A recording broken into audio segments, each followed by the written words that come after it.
Que el Señor esté con ustedes. Y con tu espíritu. Evangelio de nuestro Señor Jesucristo según San Juan. Gloria a ti, Señor. Jesús atravesó el mar de Galilea llamado Tiberíades. Lo seguía una gran multitud al ver los signos que hacía sanando a los enfermos. Jesús subió a la montaña y se sentó allí con sus discípulos. Se acercaba la Pascua, la fiesta de los judíos. Al levantar los ojos, Jesús vio que una gran multitud acudía a él y dijo a Felipe: ¿dónde compraremos pan para darles de comer? Él decía esto para ponerlo a prueba, porque sabía bien lo que iba a hacer. Él le respondió: 200 denarios no bastarán para que cada uno pudiera comer un pedacito. Uno de sus discípulos, Andrés, el hermano de Simón Pedro, le dijo: aquí hay un niño que tiene 5 panes de cebada y 2 pescados. ¿Pero qué es esto para tanta gente? Jesús le respondió: háganlo sentar. Había mucho pasto en ese lugar, todos se sentaron y eran unos 5.000 hombres. Jesús tomó los panes, dio gracias y los distribuyó a los que estaban sentados. Lo mismo hizo con los pescados, dándoles todo lo que quisieron. Cuando todos quedaron satisfechos, Jesús dijo a sus discípulos: recojan los pedazos que sobran para que no se pierda nada. Los recogieron y llenaron 12 canastas con los pedazos que sobraron de los 5 panes de cebada. Al ver el signo que Jesús acababa de hacer, la gente decía: este es verdaderamente el profeta que debe venir al mundo. Jesús, sabiendo que querían apoderarse de él para hacerlo rey, se retiró otra vez solo a la montaña. Palabra del Señor. Gloria a ti, Señor Jesús. Bueno, tomen asiento. Bueno, Gamaliel era una persona muy famosa. En aquel tiempo no había universidades ni había escuelas como las que tenemos ahora. Entonces la gente es como que iba y se ponía bajo la obediencia de un maestro. En este caso Gamaliel era uno de los más respetados, uno de los más sabios. Para decir, también fue el mentor de San Pablo. Si ustedes se acuerdan, él se había formado a los pies de Gamaliel. Por lo tanto, Gamaliel era una persona muy bien escuchada, ¿no es cierto?, dentro de del Sanedrín. Y él había estado viendo que a estos hombres, a los apóstoles, a Pedro, Juan, como él lo conocerían, iban y venían, los llevaban a la cárcel, salían, había cosas que no se podían explicar. Parecía que cuando más los castigaban, más se fortalecían. Entonces muy sabiamente le dijo, digamos, al resto: miren, si esto viene de Dios, por más que nosotros pongamos todo el freno que querramos, no se puede luchar contra él. Lo que es de Dios y lo que es de los hombres se diluirá, ¿no? Entonces le puso el ejemplo de tantos que han pasado y que muerto el perro se acabó la rabia. Acá parecían que iba a pasar lo mismo y resulta que cada vez estas personas iban tomando todavía más fuerza. Entonces tengan cuidado, porque a veces pueden estar luchando contra Dios, pensando que hacen bien. Miren, yo les diría a muchos de ustedes, muchas personas que conozco, es muy fácil que hoy mucha gente hable mal de la iglesia, ¿no? Muchas cosas. Por supuesto, la iglesia tiene, cuando dice ¿cómo es la iglesia? La iglesia es santa y pecadora a la vez. Santa porque lo que transmite es santo y es la palabra de Dios, porque transmite lo sagrado, y pecadora porque la componemos todas personas limitadas, pecadores, y eso fue siempre. Ahora usted piense que la iglesia es una institución de 2000 años, es una institución que abarca casi todo el mundo, donde abarca todos los idiomas, donde abarca todas las culturas, donde hay como un desprendimiento de sí misma en la cual llega a todos los rincones y donde uno puede ver que hay lugares donde, así como parece que va envejeciendo, en otros lugares va floreciendo.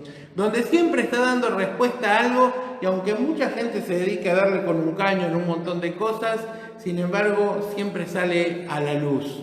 En este tiempo se está notando, ¿no es cierto?, cómo en este tiempo de pandemia las parroquias, aunque estén cerradas, se abren. ¿No? ¿Se abren en qué sentido? Se abren a la caridad, se abren a la escucha. Es lindo ver también a través de este medio, uno pone la cantidad de sacerdotes que en este momento, al mismo momento que estoy yo hablando acá, también están predicando, están celebrando la misa en distintos lados, están rezando, ¿no es cierto? Es una cosa maravillosa realmente. Esta mañana un montón de familias, digamos, se ha hecho un reparto de cosas, de comida en mucha cantidad, ¿no? Si ustedes ven un poco más abajo en cualquiera de estas páginas que está viendo, en la página esta, ahí puse unas fotos, se ayudan casi 700 personas, se han ayudado esta mañana, y bien ayudadas, diríamos, ¿no? Todo con las personas que son solidarias, todo con una manera que va más allá de las críticas. Yo lo único que le quiero decir, una vez, no me acuerdo qué emperador, qué cosa, llegó a Roma y lo abofeteó al Papa y le dijo, vamos a terminar con la iglesia, y el Papa muy sabiamente le dijo, lo dudo, porque nosotros hace tiempo que queremos terminarla y no la podemos terminar. ¿Y saben por qué es así eso? Porque, créanlo o no, la iglesia está dirigida por Jesús, está dirigida por uno que vive, está dirigida por Él, está guiada por el Espíritu Santo, y por eso, hermano, cuando veas la iglesia, primero sacarte de la cabeza que la iglesia es solo el Papa Francisco, solo algún obispo, solo algún cura o solo algún laico. Es mucho más amplio que todo eso, y pelearse con la iglesia, que tiene que renovarse continuamente y que tiene que mejorar muchas cosas, querer anular la iglesia es querer anular la presencia de Dios en este mundo. Es querer anular su presencia, la presencia del resucitado. Por eso tengamos cuidado, yo también le diría como Gamaliel, tened cuidado que uno termina a veces con ciertas cosas, anula al líder y listo, se terminó todo. Acá, cuando parece que más persecución había, es cuando más vida es. Y por algo, ¿quién dura 2000 años? ¿Quién dura 2000 años? ¿Qué situación? ¿Qué país? ¿Qué gobierno? ¿Qué sistema? ¿Qué cosa dura 2000 años? Sin embargo, la iglesia continúa y va a continuar hasta el fin de los tiempos, ¿no? Este Jesús, que es el fundador de la iglesia y que sigue guiándola, Él como resucitado en medio, por eso es que estamos nosotros aquí y por eso también usted está escuchando allá. Este Jesús ganaba los corazones de una manera impresionante, ¿no? De hecho, la gente se apartaba totalmente y se iba con él, ¿no? Dice que se fue a la montaña y una gran multitud. Él se quería rezar un poco, quería descansar un poco, porque físicamente se cansaba como cualquiera de nosotros, ¿no? Entonces de golpe dice que levanta los ojos, así ve multitudes de gente que estaba ahí, ¿no? Nosotros vemos estos hechos como cosas, dice, bueno, hoy vamos a misa, vamos a una charla, vamos una hora y volvemos. ¿Cuánto calculamos? 1 hora y cuarto, ya volvemos otra vez a casa, volvemos una cosa así. La gente en aquel tiempo tenía kilómetros, entonces cada cosa llevaba horas o llevaba días. Y de cada cosa que Jesús hablaba, no era una cosa que decía, y ahora vamos a hacer y listo. No, llevaba a veces días o semanas explicándole a la gente. Por eso mucha gente, ¿no es cierto?, que había ahí, empezó a tener hambre, ¿no? ¿Por qué? Porque habían pasado mucho tiempo, Entonces, ¿qué pasa? Bueno, ¿qué pasó? Jesús hizo un pase mágico, hizo multiplicar los panes, le dio de comer, diríamos, a toda la gente que estaba ahí, a 5.000 hombres, sin contar las mujeres, que siempre son las que más están, ¿no es cierto?, cerca de las cosas de Dios, así que eran una cantidad impresionante de cosas. Bueno, si a usted le gustan las cosas, nadie te dice que no creas que Jesús hizo eso y multiplicó las cosas así. Yo la verdad que a medida que voy conociendo más la persona de Jesús, lo creo realmente, por supuesto, que es Dios sobre todas las cosas, pero que sobre todo nos muestra que hay un camino para que el reino de Dios, ¿no es cierto?, se extienda, que no tiene que ver con esos milagros hacia afuera, con efectos especiales, que cambian el corazón. Yo lo que creo firmemente, ¿saben qué es? Que Jesús tocó el corazón de las personas que estaban ahí, como sabían que todo le iba a llevar tiempo, seguramente todos llevaron algo escondido que no compartían y decían que no tenían. Y cuando Jesús movilizó su corazón, todos empezaron a sacar de lo que tenían y empezaron a compartir con los demás. Y todo se multiplicó de una manera, más allá que de la providencia de Dios, hace de que todo se multiplique mucho más cuando uno lo sabe compartir. Y creo que así como el muchachito puso los 5 panes y los 2 peces para que todo esto se multiplique, ¿no es cierto? También todas las a sacar también lo suyo, y ese efecto multiplicador hizo de que no haya nadie que se quede con hambre. Si buscamos algo exterior, digamos, sí, quedémonos. Todos nosotros estamos buscando que venga un Jesús hasta el día de hoy, no que venga y que nos dé de comer cada vez que tenemos hambre, que nos cure cada vez que estamos enfermos. Ustedes imagínense un rey que pueda hacer eso, ¿no es cierto? ¡Listo! O el presidente que haga eso, lo vota todo el mundo. Está siempre sano, está siempre bien comido. ¿Qué más querés? ¿No es cierto? Sin embargo, todo esto tiene que llevar a otra cosa, ¿no? Y otra cosa, yo creo firmemente, hoy, por ejemplo, hoy o ayer, alguien me preguntó qué opinaba de algún impuesto que quieren hacer a las personas que tienen más de 20 millones de dólares, ¿no es cierto? Hay un impuesto que le quieren cobrar a las personas. Y algunos dicen, no, que los impuestos... Yo digo, mira, si tenés 20 millones de dólares en fábricas que dan trabajo a los demás, no solo tenés 40, tenés 100, tenés 200, lo que sea. Ahora, si tenés 20 millones de dólares guardados por las dudas, que te cobren lo que sea.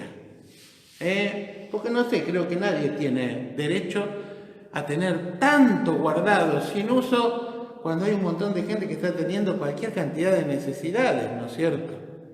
Entonces yo creo inclusive, sinceramente, si nos liberamos de todos los sistemas económicos que hay, toda la gente que le debemos, y cada uno de nosotros saca lo que ese pancito o esos pescados que tiene guardado en la manga, ¿no es cierto? Saca lo que tiene guardado en la manga y lo empieza a compartir con los otros. Creo que no habría ningún hambriento, creo que no habría ninguna necesidad. Creo que los problemas en los cristianos podrían solucionar el problema económico casi inmediatamente. Pero se necesita ¿qué? Olvidarse de sí mismo, desprenderse de sí mismo y también tener un convencimiento tal de nuestra fe de que podamos caminar en comunidad, que como los Hechos de los Apóstoles hace unos días, justamente decían, nadie en la comunidad tenía ninguna necesidad. Todos tenían lo necesario para vivir, a nadie le faltaba nada. Pero cuando nosotros no nos ponemos en el lugar del otro, sino que solamente pensamos en nuestra jubilación, en nuestro futuro, en acumular por las dudas, y bueno, por supuesto, yo creo que cuando tenés hermanos, cuando estés enfermo vas a tener a alguien al lado. Yo creo que si tenés hermanos, nunca te va a faltar algo para comer. Creo que si tenés hermanos, no solamente cuando te mueran te van a enterrar, sino que te van a llorar.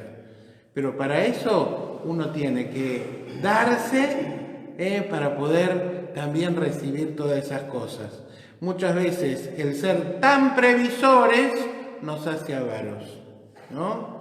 Y no hacer nada por los otros, ¿no? Entonces, creo que una de las cosas que Jesús hace es mover el corazón hacia la solidaridad para que no haya ni unos ni otros, sino que podamos vivir bien, vivir bien. Porque algunos me decían, la iglesia insiste demasiado en ser pobre. No, miserable, la miseria cuando se habla de pobreza, eso es un pecado gravísimo.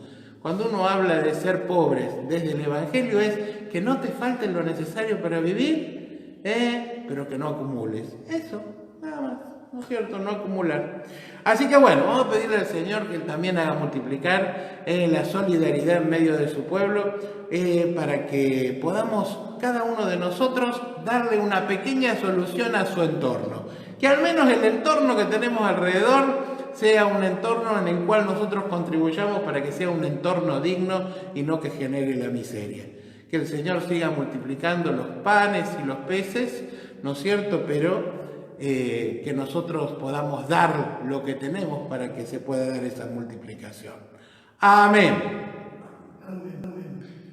Bueno, aquí estamos pidiendo entonces, a ver, mándenme 2 o 3 intenciones, así las vamos leyendo. Al Señor Jesús, líbrame de todo engaño y mentira, te lo pido por la intercesión de la Santísima